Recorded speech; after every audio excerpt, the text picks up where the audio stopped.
हरे कृष्णा हरे कृष्णा हरे कृष्णा।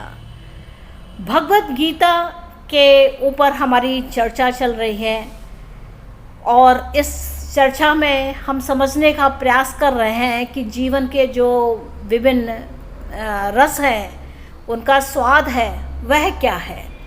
पढ़ने से पहले मेरा अनुरोध है कि यदि आप मेरे चैनल को पहली बार देख रहे हैं तो कृपया मेरे चैनल को सब्सक्राइब कर लें, और जिससे आप एक सात्विकता के साथ आप जुड़ सकते हैं। आपके अंदर भी एक सात्विक प्रभाव हो सकता है। आप उस धारा में बह करके अमृत भोग का आनंद प्राप्त कर सकते हैं। तो इस एपिसोड में हमारा विषय है कि यह अमृत भोग क्या है, जन्म मृत्यु जरा व्याधि से मुक्ति कैसे हो, कैसे हम जन्म मृत्यु और इस बुढ़ापे की या व्याधियों से किस प्रकार से हम मुक्ति पा सकते हैं। तो जो भगवद गीता है, यानी कि भगवान ने जो वध किया और उस वदन को, उस बात को गीत के रूप में रखा गया, वह श्रीमद् भगवत गीता हो गई। यानी कि भगवान के मुंह से निकली हुई जो वाणी है वह एक गीत के रूप में हुई और भगवत गीता हमें प्राप्त हुई। भगवत गीता अगर वास्तव में देखा जाए तो एक जीवन जीने की एक कला है, जिस कला का उपयोग करके जो कभी वर्षों हजारों साल पहले हमारे प्रभु श्री कृष्ण ने हमारे जन कल्याण के लिए यह बात कही, तो उसके अर्थ को समझते हुए हम अपने जीवन को जीने की एक कला सीख लेते हैं और जीवन कैसे जीना चाहिए यह सीखते हैं। तो इस एपिसोड में बात है अमृत भोग की। तो अमृत भोग क्या है कि देखा जाए तो संपूर्ण भगवत गीता में स्थूल शारीरिक स्तर पर भौतिक आनंद का जो भोग है उसको निरुत्साहित किया गया है। जैसे प्रभु ने कहा, मात्रा स्पर्शास्त्र कौन्ते शीतोष्ण सुख दुखदाः आगमा पायो नित्या स्तान्ते तितिक्ष स्वभारतः।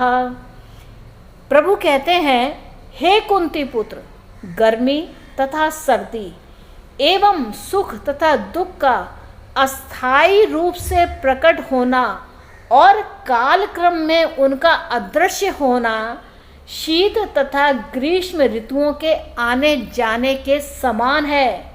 तो यहाँ समझने की बात क्या है कि गर्मी और सर्दी, सुख और दुख का आपस में संबंध है।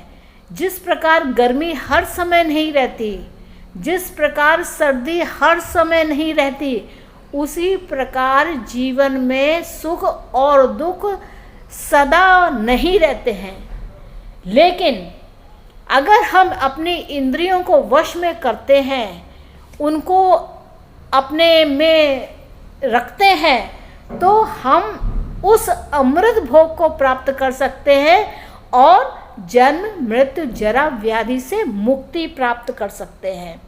हे भरतवंशी, ये इंद्रिय बोध से उत्पन्न होते हैं क्या, सुख तथा दुख, और मनुष्य को चाहिए कि वह अविचल भाव से उसको सहन करना सीखे। सोचे कि हर चीज़ में हमें एक जैसा रहना है, हमें बदलाव नहीं करना है। बहुत सुख में बहुत सुखी नहीं होना है और बहुत दुख में बहुत दुखी नहीं होना है। क्योंकि जब हम अमृत भोग कब कर सकते हैं, इस बात को समझने का हम प्रयास कर रहे हैं कि अमृत भोग क्या है। यानी कि जो जिसका मृत ना हो वह अमृत भोग। इस शरीर के जो 3 गुण की जो प्रक्रिया से यह स्थूल भौतिक शरीर उत्पन्न हुआ है, उसका विनाश निश्चित है। तो पहले तो हम लोगों को यह जान लेना चाहिए कि यह जो शरीर हमारा भौतिक शरीर है, यह उत्पन्न हुआ है तो यह नष्ट भी होगा, यह एक दिन चला जाएगा। हम जन्म में पड़ते हैं तो मृत्यु निश्चित है। कोई भी चीज़ देखें, पेड़ पौधे, कोई भी चीज़, बिल्डिंग्स हो, सड़क हो, अगर जन्म है तो उनकी मृत्यु भी है। किसी न किसी दिन वह सड़क खराब होगी, किसी न किसी दिन उस वृक्ष की मृत्यु होगी, किसी न किसी दिन वह वृक्ष सूख जाएगा। तो जब यह जन्म मृत्यु जरा व्याधि जो है, जरा और व्याधि जन्म और मृत्यु के बीच में आते हैं। यानी कि जरा मीन्स एक बुढ़ापा, और व्याधि क्या है, तमाम प्रकार के कष्टों का आना। तो इस जन्म और इस मृत्यु के बीच में जरा और व्याधि भी है, यानी कि बुढ़ापा भी है, सुख दुख भी है और व्याधियां भी हैं। तो इसको हम इस तरीके से नाम दे सकते हैं। लेकिन अगर हमें अमृत भोग प्राप्त करना है तो हमें क्या करना चाहिए, इस बात पर प्रभु ने ध्यान देने की बात कही है। अंतवंत इमे देहा नित्यस्योक्ता शरीरिणः अनाशिनो प्रमेयस्य तस्मुद् स्वभारतः। प्रभु कहते हैं अविनाशी, अप्रमेय तथा शाश्वत जीव का केवल भौतिक शरीर ही नष्ट होता है। अतः हे भरतवंशी, इस बात को समझो कि ये जो भौतिक शरीर है ये नष्ट होगा, तो फिर हम इस अमृत को लाभ कैसे ले सकते हैं। तो इसलिए भगवान कृष्ण हमें देह आत्म बुद्धि से ऊपर उठकर अपने वास्तविक आध्यात्मिक जीवन प्राप्त करने के लिए प्रोत्साहित करते हैं। कहते हैं कि इस जीवन से ऊपर उठो। यह जो भौतिक शरीर का जो जीवन है, इस जीवन में जो हम लगे रहते हैं, इनसे ऊपर उठो। गुणा नेता नतीत्य त्रिनिंदेहि देह समुद्धवान जन्म मृत्यु जरा दुख है विर्मुक्तो मृतमश्नते। अर्थात जब देहधारी जीव भौतिक शरीर से संबंध इन तीनों गुणों, तीन गुण क्या, सत्व रजो और तमोगुण को लांघने में समर्थ हो जाते हैं, यानी कि इन सब चीज़ों से ऊपर उठ जाते हैं। यानी कि क्या है, तमोगुण से उठते हैं तो रजोगुण में आते हैं, रजोगुण से जब उठते हैं तो सतोगुण में आते हैं, और सतोगुण से भी जब ऊपर उठते हैं तो अमृत भोग को प्राप्त करते हैं। तब वह जन्म मृत्यु बुढ़ापा और उनसे होने वाले कष्टों से मुक्त हो जाता है, और वही इस जीवन में अमृत भोग कहलाता है। तो करना क्या है, जब तामसिक प्रवृत्ति है तो उसे आप राजसिक प्रवृत्ति में बदलिए, राजसिक प्रवृत्ति अगर है तो उसे सात्विक प्रवृत्ति में बदलिए, तो हम अमृत भोग का स्वाद ले सकते हैं।